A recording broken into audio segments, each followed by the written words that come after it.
好来，乡亲啊，今仔日也是真温暖哦，各地高温拢30度以上，也毋过阴暗，阁要变天咯。这个北部会落降10度，这个低温会降到剩18度。北部东半部甲中南部的山区会来落雨。而这个菲律宾东边海面早起形成的热带性低气压，气象局讲3天内有机会将做轻度的风台，也毋过对咱台湾并无直接的影响。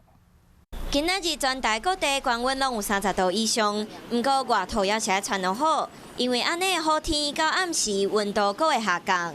周二的部分呢，整体在北台湾的天气上转变是比较明显的。白天高温只有19、20度左右，这中午前后的高温跟今天白天相比，约有10度左右的落差。东北季风影响到拜六礼拜，拜二各地高温28度到33度，拜三开始北部敢若剩18度到23度，会有局部大雨。东南部温度日夜温差真大，22度到30度。拜四到拜六礼拜，北部继续低温，不过较袂落雨。 东南部继续高温好天。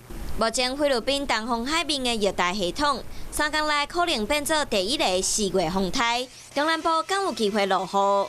在1、2天之内，它是有机会持续的发展增强，有机会发展成一个轻度台风，会往东北方回转的。所以说它是比较不容易接近到台湾附近锋面的北部以及东半部地区，容易有些降雨。那至于在背风面的中南部地区，降雨的状况还是相对来说比较偏少。就算有风台嘛，未来台湾东南部地区，若是想要落雨，气象局讲，敢若会使5万5月份和6月份的梅雨季。